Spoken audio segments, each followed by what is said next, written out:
Bonjour à toutes les femmes vaillantes.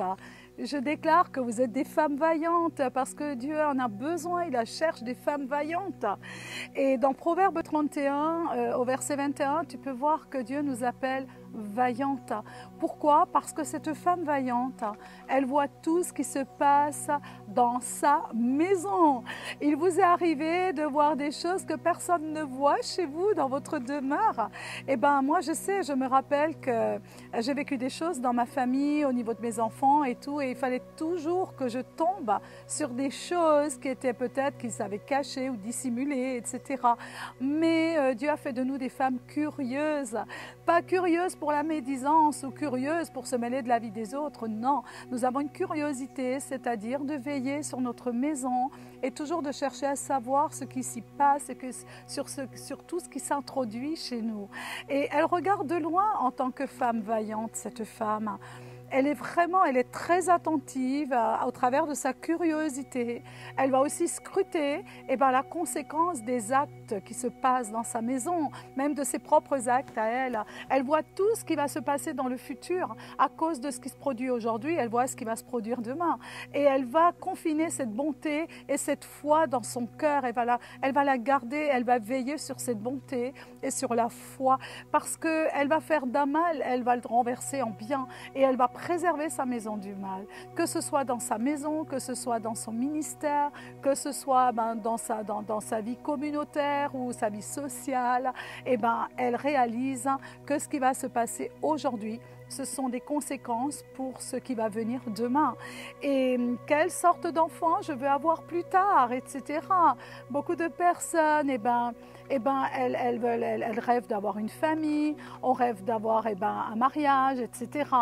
Et on se dit, ouais, mais quelle sorte d'enfant je veux avoir? Mais on oublie parfois de demander à Dieu réellement, précisément, les choses à long terme. Et en tant que future épouse, même pour celles qui ne sont pas encore mariées, celles qui sont mariées, on sait qu'on est déjà devenues des femmes vaillantes parce qu'on est déjà des sentinelles dans notre demeure. Et il vaut mieux être des sentinelles d'ailleurs. Voilà, c'est la raison de ce message aussi que si nous n'avons pas trop prêté attention à certaines choses, il est peut-être temps d'ouvrir nos yeux et vraiment de devenir ces femmes réellement réactives et victorieuses et qui veillent en fait, voilà, parce que cette femme vaillante est une femme qui veille. Et je crois que quand on se focalise, quand on visualise son mariage, il est très important de demander déjà un homme selon le cœur de Dieu, un homme qui est connu aux portes de la ville, un homme qui sera connu au travers de toi, de cette femme que tu vas être à ses côtés, mais aussi d'avoir des fils qui seront des plants d'olivier dans ta maison et des filles également qui seront ces femmes qui servent l'Éternel. Et c'est important de visualiser à long terme aussi dans tes prières et de demander des choses précises à Dieu parce qu'elles vont se réaliser.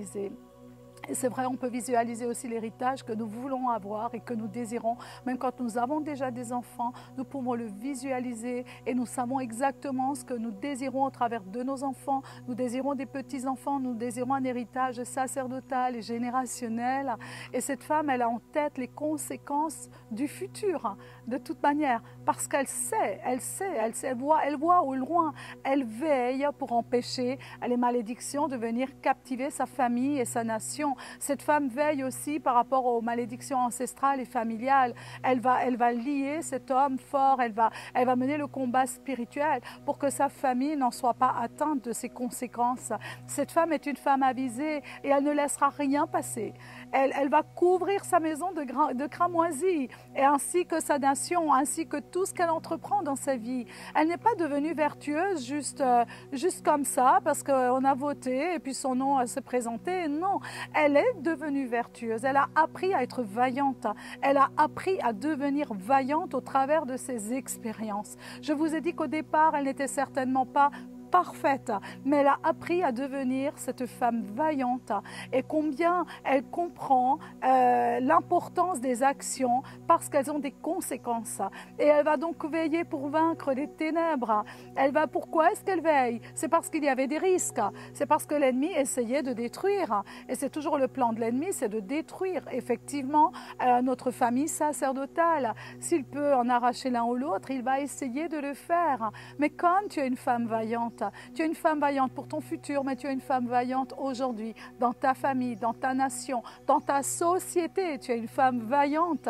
Et vraiment, et je crois que tu es une femme déterminée. Et aussi par la connaissance du monde spirituel, tu es cette femme vaillante et déterminée. Si tu étudies la parole de Dieu, tu vas réaliser que tout est déjà écrit et que toutes les solutions pour vaincre te sont accordées. Toutes les solutions te sont accordées. La guerre spirituelle est dans le cœur d'une femme. Automatiquement, le Seigneur met cela dans ton cœur.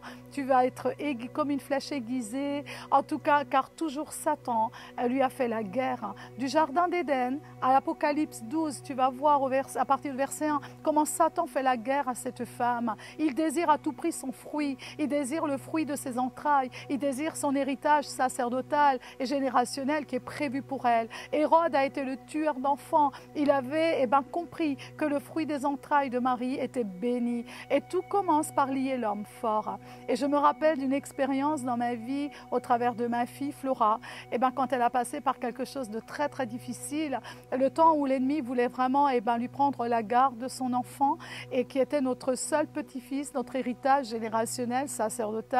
Je me rappelle combien à ce moment-là, c'était vraiment une bagarre, un combat spirituel qui a été vraiment enclenché, le plan Orsec a été enclenché et on s'est battu, on a lié l'esprit d'Hérode qui voulait nous prendre notre petit-fils, qui voulait l'entraîner au loin dans des choses futures qui n'étaient pas notre héritage sacerdotal et générationnel. Alors on s'est levé, puis on a commencé à lier l'esprit d'Hérode. Et j'ai pu voir comment le diable a dû le lâcher, mon petit-fils. Nous l'avons lié. Et même au niveau du tribunal, au lieu que ce soit jugé au Pays de Galles, cela a été jugé à Londres. Et à Londres, le tribunal était favorable pour la maman, alors qu'au Pays de Galles, il n'y avait aucune grâce pour la femme. Tout à fait d'autres lois. Et j'ai pu réaliser comment Dieu nous a rendu notre petit-fils que l'ennemi voulait réellement nous prendre. Et comment Dieu est juste dans tout, comment tu peux te lever, tu ne peux pas t'imaginer, tu es une lionne, tu n'es pas un petit chat, tu n'es pas rien du tout, tu es une lionne qui rugit au travers de la puissance de Dieu, de l'intercession, parce que tu as trouvé, tu es vaillante, tu es cette femme qui va veiller au loin, elle va scruter l'horizon et tu vas veiller à tout ce qui essaye de t'atteindre et tout ce qui essaye de rentrer chez toi pour te voler tout ce que Dieu t'a donné, tout ce qu'il a suscité dans ta vie. Alors, la parole de Dieu me dit dans Matthieu 12, verset 29, « Où quelqu'un peut-il entrer dans la maison d'un homme fort et piller ses biens sans avoir auparavant lié cet homme fort ?» Oui, nous avons le droit de piller. C'est le seul moment où nous avons le droit finalement de piller. On n'a pas le droit de voler, c'est vrai. Dans les commandements de Dieu, nous n'avons pas le droit de voler. Mais là, le seul moment où Dieu te permet de piller, c'est là, c'est dans la guerre spirituelle. Alors seulement il pillera sa maison, Matthieu 12, 29. De qui nous parle Jésus? De qui nous parle Jésus? Jésus nous parle de Satan en tout premier. Et là, il est question de le lier. Jésus nous demande de le lier parce qu'il s'oppose à Christ, parce qu'il s'oppose à la femme vaillante que tu es, à ta famille, cette famille sacerdotale et générationnelle. Jusqu'à présent, il s'oppose à la vision de Dieu pour ta famille. Jusqu'à présent, le diable s'oppose à ton église, à ta nation, aux valeurs de Dieu dans ton pays. Le diable s'oppose, au salut des perdus dans ton quartier, dans ta famille. Le diable s'oppose au réveil. Le diable s'oppose à l'onction prophétique que Dieu a déterminée pour aujourd'hui. Nous sommes dans des temps prophétiques et aussi à la vision, à l'outil parfait qui gagne les âmes, qui consolide, qui fait des disciples et qui envoie des ouvrières et des ouvriers. Amen. Pour chercher le butin dans le royaume des ténèbres et le ramener dans le royaume de Dieu. Tu as une ouvrière dans sa moisson. Et ce verset nous donne la clé. Si Jésus connaissait le royaume de Satan, les démons qui agissent par l'autorité de leur maître, Jésus les connaissait très bien. Et Jésus nous démontre qu'ils sont devenus des hommes forts. Ils sont les hommes forts contre lesquels nous devons lutter, contre lesquels nous devons nous lever en tant que femmes vaillantes, vertueuses, qui va toujours identifier en fait tant leur présence que leurs objectifs. Parce qu'ils ont des objectifs. Rappelle-toi toujours la couverture de cette femme, rappelle-toi quelle couverture elle a, cette femme. C'est l'obéissance à la parole de Dieu. C'est l'humilité aussi et son succès à chaque fois qu'elle entreprenait quoi que ce soit dans sa vie. On peut voir qu'elle est vertueuse en toutes choses, en tout, dans le commerce, elle est victorieuse dans l'acquisition des choses qu'elle visualise. Elle est victorieuse du fait que son mari, finalement, il est connu aux portes de la ville et que son attitude, c'était de lui faire du bien tous les jours et pas du mal. Même si l'ennemi venait lui susciter des choses négatives concernant son époux, concernant ses enfants, comme bien souvent c'est le cas dans nos maisons. Et nous passons parfois par des choses pas faciles, par des combats spirituels.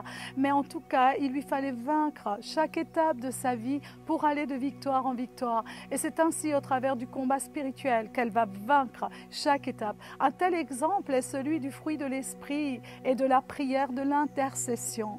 Tu es appelé à intercéder. Tu n'es pas appelé juste à laisser les choses venir, les bonnes et les mauvaises. Tu es appelé à vaincre. Tu es une femme de victoire. Elle connaît son autorité pour vaincre. Il faut que tu apprennes qu'il y a de la puissance sur n'importe quel homme fort démoniaque. Il faut que tu réalises et que tu n'amenuises pas les conséquences de l'ennemi et que tu as reçu tout pouvoir. Jésus te montre la réalité. Dans Luc 10 au verset 19, il n'a pas adouci l'œuvre de l'ennemi. Non, il est dans la vérité. La parole est vérité. Et il dit que j'ai donné pouvoir de marcher sur les serpents et les scorpions et sur toute la puissance de l'ennemi. Et rien ne pourra nous nuire. Et combien de fois nous étions obligés de prendre autorité au final? Ou si tu ne l'as pas encore fait, il est peut-être temps que tu commences à te lever.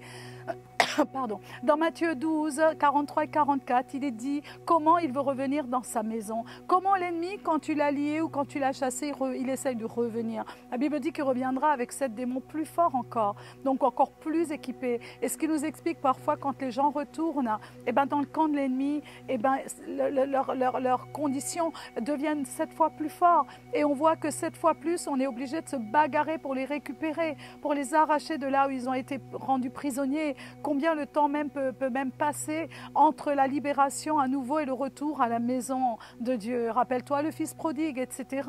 Lorsque l'esprit, le fils prodigue aussi, il avait une maman. Et cette femme, certainement on nous parle du père qui l'a accueilli, mais on ne nous parle pas de cette mère, mais certainement que cette maman, elle était une femme vaillante et elle a veillé aussi à son tour. Lorsque l'esprit impur est sorti d'un homme, la parole nous montre qu'il traverse les lieux arides. Il cherche du repos et n'en trouve point. Alors il se dit, je retournerai dans ma maison d'où je suis sorti. Donc il va revenir, il va essayer de revenir. Et c'est la raison pour laquelle que cette femme vaillante, elle va veiller. Elle couvre sa maison de cramoisis. Elle déclare la parole de Dieu. Elle vit dans la sainteté. Elle met sa vie à part sur l'autel et elle se bat pour protéger sa famille, ses enfants, afin qu'ils deviennent tout ce que Dieu a prévu pour eux. Où tu laisses la place vide, et l'ennemi va revenir dans son palais, parce qu'il considère que c'est dans son palais, dans sa propriété, là où il a régné sur ta vie, là où il a régné sur tes projets, là où il a régné sur ton appel. Et c'est souvent le corps d'une personne qu'il utilise et qu'il essaye de retrouver, mais ça peut aussi être une famille entière, ça peut être dans ton église, ça peut être une communauté, une nation, ça peut être dans ton quartier, dans ta ville, etc. Alors, quelle est la solution? C'est de piller. Tu as le droit de piller, tu as le droit d'opérer un pillage, un hold-up dans le camp, un hold-up intensif qui va saccager avec force et empoigner et jeter au loin l'action de ces ténèbres et les enchaîner pour qu'ils ne puissent continuer à agir. Quelqu'un qui est enchaîné ne peut plus se mouvoir. Il faut que tu le saches. Et ça demande de la persévérance, ça demande l'autorité, ça demande réellement la puissance de Dieu dans ta vie. Alors combien, femme vaillante, tu es efficace quand tu lis l'homme fort. Combien tu es efficace quand tu lis Satan et que tu le dépouilles de ses armes. Satan a pillé beaucoup de choses dans nos maisons, dans nos familles. Il a essayé de détruire nos familles, notre héritage. Le diable veut détruire la joie, la paix, la pureté. Il veut détruire la bonne entente dans ta maison. Il veut détruire ton couple. Il veut détruire leur puissance.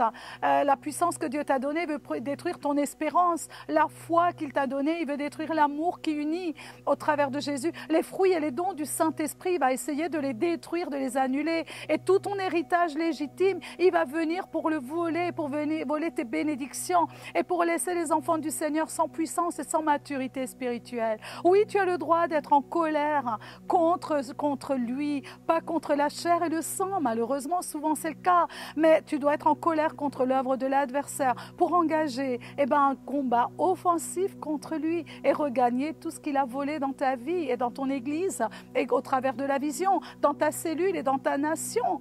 Tu dois lier l'homme fort en tout premier pour qu'il soit incapable de réaliser ses projets. Et tu as tout reçu de Dieu parce que les projets de l'ennemi sont des mauvais projets. Ce sont des projets qui emmènent de la tristesse, de la frustration, de la dépression spirituelle. Et vraiment, il essaye d'immobiliser les projets au travers de ces complots. Alors tu vas les réduire au néant. Tu vas réduire les décrets de l'enfer au néant. Tu vas piller. Oui, mais au préalable, tu dois le lier. Le Seigneur nous demande de le lier. Jésus nous parle de lier, de délier. Il nous dit ce qui est lié sur la terre est lié dans le ciel. Ce qui est délié dans le ciel est délié sur la terre. Et c'est une réalité. Jésus nous donne toutes les armes. Nous avons tout. Parfois, j'entends des personnes dire, Seigneur, viens nous délivrer. Seigneur, viens chasser le diable. Ben, il ne va rien faire. Je suis désolée pour toi de te le dire. Mais une femme vaillante, elle va découvrir au fait qu'elle a déjà tout reçu de Dieu. Et tu dois réellement lire la parole. Tu as étudié la parole. Que dit Jésus au sujet de l'opposition dans ta vie? Que dit Jésus au sujet de l'ennemi qui veut rentrer dans ta famille et qui veut détruire tes enfants au travers de la drogue, au travers de la colère, au travers des bagarres, au travers de tant de problèmes? Que dit Jésus au travers de ça? Qu'est-ce que tu as à faire? Quel est ton rôle aujourd'hui? Tu dois vaincre cela. Tu peux le vaincre. Et si tu es toute seule, trouve-toi une personne qui prie avec toi. Un fait fuir 1000 et deux 10 000. C'est écrit dans le psaume 91. Relis-le. Approprie-toi la parole de Dieu. Et puis commence à lier l'homme fort dans ta famille. Commence à lier l'homme fort dans ta ville, dans ta nation. Et commence à lier tous les démons que cet homme fort a octroyés et avec qui il collabore. Si tu lis l'homme fort, le reste est déjà complètement démuni. En tout cas, Moïse et Aaron se sont bagarrés également. Ils étaient une équipe de délivrance. Ils étaient à deux pour les familles en Égypte. Ils sont allés les délivrer de toute captivité. Toutes ces familles ont été délivrées de la captivité de l'Égypte, de Pharaon. Le ministère de Jésus fut le même. Rappelle-toi de David et Goliath. Rappelle-toi de Samson et les Philistins. Rappelle-toi de Gédéon. Combien son combat contre les Madianites était juste waouh quoi, impressionnant. Et combien il a détruit les autels de Baal. Parce que Baal était l'homme fort à ce moment-là sur Israël. Dieu s'intéresse à l'homme fort et il veut te parler. Il veut te montrer l'homme fort dans ta vie, dans ta maison. Marie de Magdala aussi, sa libération par Jésus. L'homme fort, la prostitution, etc., les malédictions familiales, l'homme fort a été lié. Satan, et là maintenant on va prier ensemble, on va dire Satan, je viens contre toi dans le nom de Jésus. Je suis ta fille, je suis ton enfant, je suis racheté par ton sang et je me suis repenti de tous mes péchés. Seigneur, j'ai reçu ton pardon, Jésus. Je me suis donné à toi et aujourd'hui tu me laves de toutes mes iniquités au travers de mon obéissance à ta parole. J'ai reçu le pardon de mes péchés et j'ai pardonné et je pardonne encore à chaque personne qui m'a offensé, à mes enfants, à mon époux. Je pardonne aussi à ceux qui m'ont fait du mal et qui m'ont blessé, à mon environnement, à ma famille générationnelle. Je renonce à toutes les malédictions ancestrales et je renonce à tout ce que j'ai hérité dans ma famille, toutes les puissances de ténèbres, tout l'occultisme qui est venu. Je reprends tout le terrain, que tu me rends-moi ma vie, Seigneur, rends-moi tout dans ma vie. À cause du sang de Jésus, redonne-moi tout ce qui a été volé. Satan, tu n'as aucun pouvoir, aucune domination sur ma vie. Je te défends de toucher encore à ma vie. Jésus m'a donné l'autorité de te lier, de lier les ténèbres et de vous chasser. Et tu ne peux me nuire. Tous tes plans contre moi, contre ma vie, contre ma famille, contre mon église, contre ma nation, contre la vision que tu m'as donnée, Seigneur. Tous les plans de l'ennemi sont déjoués et éliminés. Chaque homme fort en œuvre contre ma vie, je le lis maintenant Dans le nom de Jésus, j'ordonne à tout esprit méchant qui a obtenu un droit d'entrée dans ma maison et au travers de ma vie ou sur ma famille ou dans mon église, je vous ordonne de quitter maintenant dans le nom de Jésus. Et chez vous, vous allez continuer à prier, vous allez continuer à chercher ce que Dieu vous dit dans la parole, parce que la parole me dit que toutes les femmes vaillantes, vous l'avez vaincu à cause du sang de l'agneau. C'est aussi ce que l'Église a reçu, l'Église vaillante, et à cause de la parole de leur témoignage. Dans Apocalypse 12 au verset 11, et c'est ainsi que tu seras un instrument, Église de Dieu, et toi, femme de Dieu, maman d'une famille, ou future épouse ou future maman, c'est ainsi que Dieu t'a établi, pour faire de toutes les nations des disciples. Amen. Pour faire de toutes les nations des disciples. Dans Matthieu 28, toutes les nations, tu feras des disciples. Tu feras des disciples dans tes enfants, des disciples autour de toi, dans ta famille, de toutes les nations. Tu feras des disciples en étant cette femme vaillante, cette femme d'intercession, cette femme qui veille, cette femme qui pille les ténèbres et qui ligote et qui va piller les ténèbres. D'abord, tu vas ligoter, tu vas lier avec une chaîne, tu vas le faire, tu as reçu l'autorité, tu es une femme vraiment persévérante. Amen. Si en Guyane, on parle des femmes choc, je peux vous dire que nous devenons des femmes choc dans l'intercession. Et tu as le droit de l'être, tu as le droit d'être en colère, non pas contre tes enfants, non pas contre ton époux, non pas contre le non-accomplissement du mariage ou peut-être le non-accomplissement de ton appel. Pour l'instant, tu dois mener la guerre spirituelle pour acquérir, pour conquérir ce que le diable a voulu retenir dans ta vie. Et dans le nom de Jésus, je déclare, tu es une femme vaillante, tu es une femme victorieuse et tu vas vaincre, tu vas aller de victoire en victoire au travers du sang de Jésus qui te couvre à l'instant même. Waouh, tu es une femme extraordinaire. Amen. Je vous bénis et je vous dis à la prochaine vidéo.